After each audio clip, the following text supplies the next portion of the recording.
जय श्री कृष्णा। राधे राधे। आज मैं आपके लिए एक सच्ची कहानी लेके आई हूँ जिसमें आप जानेंगे प्राइवेट सेक्टर में जॉब करना कितना कठिन है।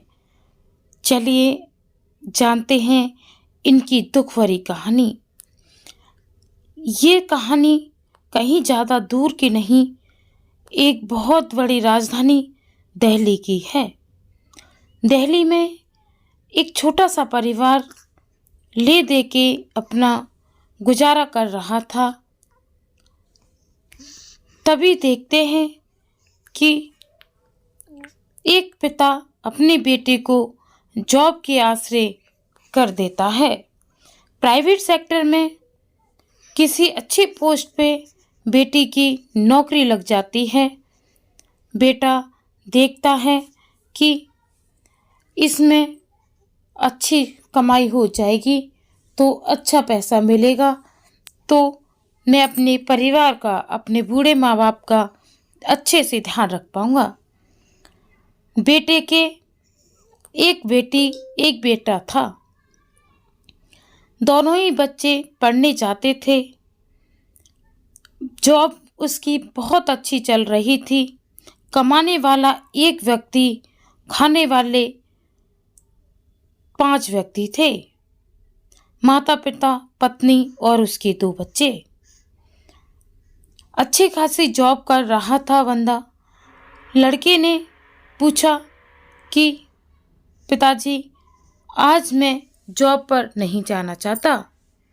पिता ने बोला, क्यों, क्या हुआ? आज मैं आपके साथ टाइम बिताना चाहता हूँ। बेटा बहुत परेशान था पर वो कह नहीं पा रहा था। प्राइवेट लिमिटेड जॉब कर रहा था, वहाँ उसको इतना मेंटली टॉर्चर किया जा रहा था कि वो समझ नहीं पा रहा था कि जॉब छोड़ूं या जॉब करूं। जॉब करना उसकी मजबूरी थी, ना कि उसका खुद का मन। जॉब पर जाना, उसका जिम्मेदारियों का होना, दोनों ही बराबर थे। एक दिन लड़का जॉब पर जाता है और उसे वहाँ जाकर पता चलता है कि मुझे आज जॉब से निकाल दिया जाएगा। उसके बाद वो लड़का बहुत सोचता है, दुखी होता है और आने वाले कल का देखता है कि कैसे गुजारा होगा। रेंट पे रहने वाले व्यक्ति जो दिल्ली जैसे बड़े शहर में गुजारा कर रहे हैं, उनके लिए जॉब का जाना एक सदस्य का चले जाना होता है। 15 दिन के नोटिस पीरियड पे उसको जॉब से निकाल दिया गया। 15 दिन का टाइम दिया गया, उस बीच आप अपने लिए अच्छी जॉब देख लें। लड़का उसके बाद भी डेली जॉब पे जाता रहा, जॉब सर्च करता रहा। उसने किसी को नहीं बताया। जब 5 से 6 दिन जॉब पे गया, दिन पे दिन मेंटली टॉर्चर हो रहा था। एक दिन ऑफिस से अपनी पत्नी को कॉल करता है।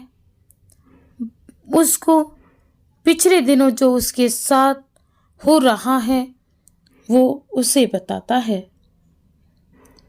पत्नी उसके सपोर्ट की उम्मीद में थी। पति चाहे कितना भी अच्छा हो, बुरा हो, कुछ पत्नियां आज की डेट में भी ऐसी हैं जिन्हें केवल पैसे से लेना देना होता है, अन्य किसी चीज़ से नहीं। पत्नी का कहना है, मुझे ला के रखो, कहीं से भी रखो, जाओ मत जाओ। उसके बाद भी वो जाता रहा और एक दिन उसने थक हार कर अपनी माँ को बताया कि माँ, इस तरह से बात हो गई है। बूढ़े माँ बाप रोते बिलखते रहे।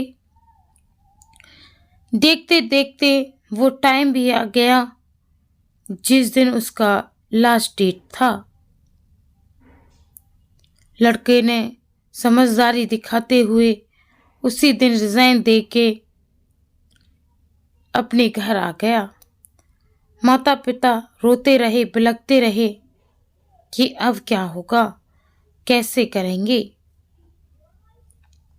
जीवन उतना आसान नहीं होता प्राइवेट सेक्टर में जितना दूसरों को लगता है। श्री कृष्ण पर विश्वास था बूढ़े माँ बाप को, उस लड़के को भी, क्योंकि बहुत छोटे से ठाकुर जी उसने अपने घर में विराजमान कर रखे थे। बूढ़ी माँ उनको प्रतिदिन नहलाती धुलाती सेवा पानी करती थी। जब बेटे की जॉब छूट गई तो बेटे के सामने कुछ नहीं कहा, लेकिन जाकर चुपचाप ठाकुर जी के सामने बैठ गई। अपने कान्हा से कहने लगी, किन गलतियों की सजा देते हो आप? जानकर अनजान कर भी मैंने किसी का बुरा नहीं किया, फिर मेरे बेटे के साथ इतना गलत क्यों? श्री कृष्ण के आगे प्रतिदिन वो प्रार्थना करती रही। देखते देखते 8 से 10 दिन में ही उस लड़के को जॉब तो नहीं मिली, परंतु उसके स्वयं के पति को जॉब मिल गई। बूढ़ा पिता जॉब पर जाने लगा, काम करने लगा। पिता जो जॉब करता था वो एक गार्ड की जॉब थी। जनवरी फरवरी का टाइम चल रहा था, शीत लहरें चल रही थी। उस एज में, जिस एज में पिता के आराम का टाइम था, उस एज में वो घर खर्च की वजह से अपने गुजर बसर करने के लिए कमाने लगा। दोस्तों, ये कहानी इतनी दिल दहलाने वाली है कि मैं बता नहीं सकती,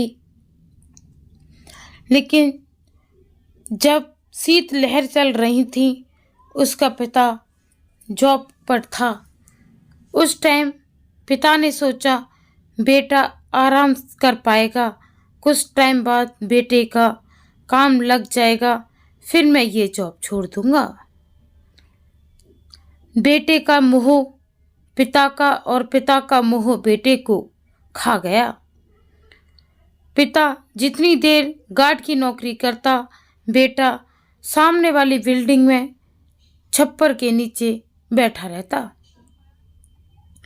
जब उससे किसी ने पूछा कि तुम यहाँ क्यों बैठे हो, तो उसने बोला, मेरी परछाई, जो मैं जिसकी परछाई हूँ, वो सामने बैठे हैं।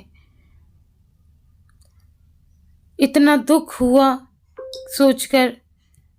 देखते ही देखते पिता की इतनी तबीयत खराब होती चली गई कि वो भी बिस्तर पकड़ गया और उसको भी जॉब से निकाल दिया गया। दोनों बाप बेटे आज बिना जॉब के दिल्ली जैसे शहर में रह रहे थे। बेटा डेली जाता, डेली जॉब सर्च करता, परंतु उसे जॉब न मिली। पत्नी की क्लेश परिवार को धीरे धीरे खाए जा रही थी। पत्नी ने एक बार भी नहीं सोचा कि आज पैसा नहीं है, लेकिन कल तो होगा। कल जब पैसा होगा तब सोचेंगे क्या करना है। पत्नी को जो चीज़ें पहले चाहिए थी वही आज भी चाहिए, लेकिन उसने मना कर दिया। पत्नी ने बहुत बुरा भला कहा, डेली क्लेश करने लगी। बेटा इस कगार पे पहुंच गया कि उसे आत्महत्या के बारे में ख्याल आने लगे। जब भी आत्महत्या करने के लिए कोशिश करता, तभी उसे अपने माता पिता का चेहरा याद आ जाता। बूढ़ा पिता जो बीमार था, जो गुजारा नहीं कर पा रहा था, वो सोचने लगा कि ऐसे कैसे चलेगा। एक दिन बेटा कान्हा जी के सामने बैठकर रोने लगा, कहने लगा, मेरी नहीं, मेरे माँ बाप के बारे में तो सोचो। क्या कमी रही मेरे माँ बाप की सेवा में जो आप उन्हें इतना तड़पा रहे हैं। मैं ईमानदारी से अपना काम करता हूँ, डेली जाता था, डेली आता था, फिर ये घिनौने अपराध मेरे साथ क्यों लगवाए। श्री कृष्ण की मेहरबानी इतनी हुई कि कान्हा ने उनकी ये बातें सुनी और जिस नौकरी को छोड़कर बेटा बैठा था, उसी कंपनी में उससे भी ज़्यादा ऊंची पोस्ट के लिए उसके पास कॉल लेटर आता है। ये देखकर बूढ़े माँ बाप खुशी से उछल पड़े। पिता तो चल बसे थे, लेकिन माँ थी जो अपने कान्हा से प्रेम करती थी। उसका मानना था कि मेरा एक नहीं, मेरे 2 बेटे हैं। तो बड़ा बेटा जो कान्हा के रूप में था, उसने अपने छोटे भाई का संपूर्ण तरीके से साथ दिया। इस कहानी से आप क्या सीखते हैं, क्या नहीं, वो आप कमेंट में ज़रूर से बताएं, क्योंकि आपका एक कमेंट हमारे लिए बहुत महत्वपूर्ण है। किसके परिवार में इस तरह की परिस्थितियां आई हैं, कौन झेल रहा है, ये ज़रूर से आप बताएं।